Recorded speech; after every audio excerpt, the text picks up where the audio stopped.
Good evening friends. कैसे हैं आप लोग? आशा करता हूं आप लोग काफ़ी अच्छे होंगे और अगले हफ्ते की ट्रेडिंग और इन्वेस्टमेंट की तैयारी कर रहे होंगे। कुछ हमारे ट्रेडर दोस्त जो हैं थोड़े से मायूस भी होंगे क्योंकि इस हफ्ते से एफ के रूल्स जो हैं वो चेंज हो गए। पहले हर दिन की कोई ना कोई इंडाइसेस की एक्सपायरी होती थी, है ना। सोमवार को हम लोग इंतज़ार करते थे बैंकेक्स और मिड कैप निफ्टी की एक्सपायरी होने की, मंगल को फिर निफ्टी की, बुधवार को निफ्टी 50 की, बुधवार को बैंक निफ्टी की, वीरवार को निफ्टी 50 की और शुक्रवार को सेंसेक्स की। लेकिन आपको पता है कि कल से सारे रूल चेंज हो जाएंगे और निफ्टी 50 की एक्सपायरी एनएसई में होगी, जो कि एज यूजल थर्सडे को होती है, वीरवार को, और सेंसेक्स की एक्सपायरी फ्राइडे को यानी शुक्रवार को हुआ करेगी। लेकिन एफएनओ में ट्रेडिंग बाकी इंडेक्सेस पर भी चालू रहेगी, बस उनकी मंथली क्लोजिंग हुआ करेगी। अब इधर एक कुछ एनएसई ने और सेबी ने आपको पता होगा कि नए रूल्स के हिसाब से कुछ और भी शेयर जो हैं, स्टॉक्स जो है एफ के रूल में आ गए हैं, एफ के ट्रेडिंग में आ गए हैं, और वो लगभग 45 हैं, जो 29 नवंबर से उनकी ट्रेडिंग चालू हो जाएगी, जैसा कि आपको पता है। तो सबसे पहले एक हमारे दिमाग में ये आता है कि क्या हम लोग स्टॉक में भी फ्यूचर एंड ऑप्शन में ट्रेडिंग कर सकते हैं? तो बिल्कुल कर सकते हैं। हाँ, ये भी दिमाग में आता है कि वो कितना सिक्योर होंगे, उसमें हमारे को कितनी कैपिटल की ज़रूरत होगी, ठीक है ना। ये सारी बातें जो हैं हम आगे के वीडियो में चर्चा करेंगे। इस खास वीडियो में हम लोग पहले आज ये जानने की कोशिश करेंगे कि जो है नए जो स्टॉक्स आते हैं फ्यूचर एंड ऑप्शन में, वो स्टॉक्स आते कैसे हैं, क्या सारे स्टॉक्स पर हम फ्यूचर एंड ऑप्शन में ट्रेडिंग कर सकते हैं या कुछ खास की। तो ध्यान रखना कि सारे स्टॉक्स में फ्यूचर एंड ऑप्शन में हम ट्रेडिंग नहीं कर सकते हैं, कुछ खास में ही कर सकते हैं। तो हम आज के दिन देखने जा रहे हैं कि वो कौन कौन से स्टॉक्स हैं जिनमें हम ट्रेडिंग कर सकते हैं, ठीक है। तो काफ़ी इम्पोर्टेंट ये वीडियो होने वाला है। पहले तो हम ये जानेंगे कि ये आते कैसे फ्यूचर एंड ऑप्शन में ये स्टॉक्स।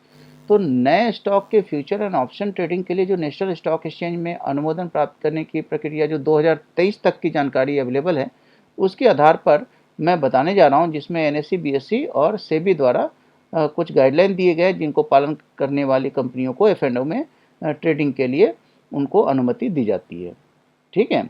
तो ये सामान्य रूप से यह प्रक्रिया कैसे काम करती है उसका एक ओवरव्यू हम देने जा रहे हैं इस वीडियो में। तो एफ के लिए स्टॉक्स को पात्र बनने यानी एलिजिबल बनने के लिए जो एलिजिबिलिटी क्राइटेरिया है, पात्रता मानदंड है, वो क्या है कि पहला, मार्केट कैपिटलाइजेशन जो है वो न्यूनतम 500 करोड़ या उससे अधिक होनी चाहिए, ठीक है ना। 500 करोड़ का मार्केट कैपिटलाइजेशन तो होना ही चाहिए। दूसरी, स्टॉक में लिक्विडिटी होनी चाहिए, अर्थात कैश मार्केट में औसत दैनिक टर्नओवर इतना होना चाहिए कि वो फ्यूचर एंड ऑप्शन ट्रेडिंग का समर्थन कर सके। दूसरी बात जो है वो है फ्लोट।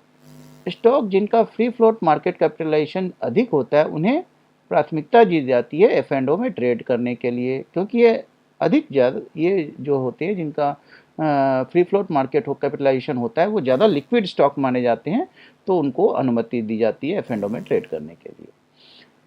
नेक्स्ट जो इंपॉर्टेंट चीज़ है वो है वॉलेटिलिटी।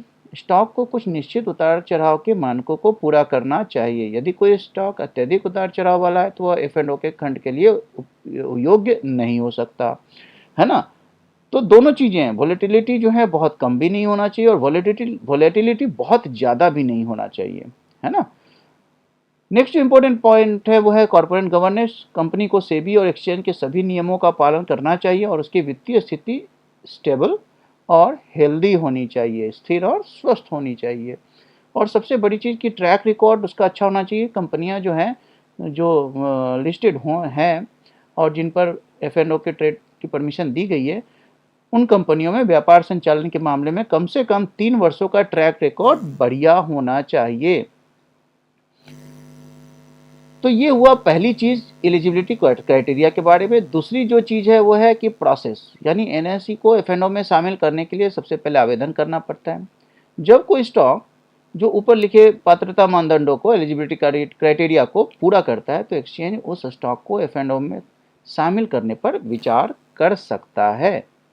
एक्सचेंज ये भी विश्लेषण करता है कि स्टॉक की ट्रेडिंग वॉल्यूम क्या होगी, ओपन इंटरेस्ट कितने हैं और मौजूदा जो ट्रेडिंग सत्र है उसमें उसकी लिक्विडिटी कैसी है। तीसरा जो इम्पोर्टेंट स्टेप आता है वो है सेबी द्वारा उसका अनुमोदन करना। एक बार स्टॉक शॉर्टलिस्ट हो जाता है तो एनएसई और सेबी उस स्टॉक को एफ&ओ के में शामिल करने के लिए एक प्रस्ताव पेश करता है। सेबी स्टॉक के अनुपालन, बाजार के व्यवहार और अन्य कारकों की भी समीक्षा करता है और फिर उसका अनुमोदन देता है। ठीक है, यानी सेबी उसको एक बार फिर से अपने पैरामीटर पर चेक करता है। चौथी चीज हो जाती है कि वो उसको अनुमति मिल चुकी है और एफ&ओ में ट्रेडिंग की शुरुआत हो जाती है। तो सेबी द्वारा अनुमोदन मिलने के बाद स्टॉक को एफ&ओ में यानी फ्यूचर एंड ऑप्शन में पेश किया जा सकता है। एक्सचेंज उन स्टॉक के फ्यूचर एंड ऑप्शन कॉन्ट्रैक्ट्स को की सूची बनाएगा। उसमें जो है कॉन्ट्रैक्ट की साइज क्या होगी, मार्जिन की रिक्वायरमेंट क्या होगी, है ना, and closing date, ending date क्या होगी, ये सारी चीज़ें उसके अंदर डिस्कस की जाती है और उसके बाद उनके बारे में लोगों को बताया जाता है जो ट्रेडर्स हैं। नए एफ&ओ कॉन्ट्रैक्ट के लॉन्च के बारे में निवेशकों और व्यापारियों को सूचित करने के लिए आमतौर पर एक सार्वजनिक घोषणा की जाती है और ये आपको एनएसई की साइट पर, बीएसई की साइट्स पर मिल जाती है। उसके बाद जो इम्पोर्टेंट बात है कि ये नहीं कि एक बार जो एफ&ओ में आ गया तो हमेशा वो रहेगा। सेबी जो है एक बार जब वो एफ&ओ के लिए स्टॉक्स का चुनाव हो जाता है, उनका अनुमोदन हो जाता है, तो एफ&ओ में स्टॉक के प्रदर्शन की लगातार निगरानी की जाती है कि वो पूरी तरह से सेबी के नियमों का पालन कर रहे हैं कि नहीं कर रहे हैं। यदि कोई स्टॉक भविष्य में निर्धारित मानदंडों को पूरा नहीं करता है तो उसे एफ&ओ के खंड से बाहर भी किया जा सकता है, ये ध्यान रखना है।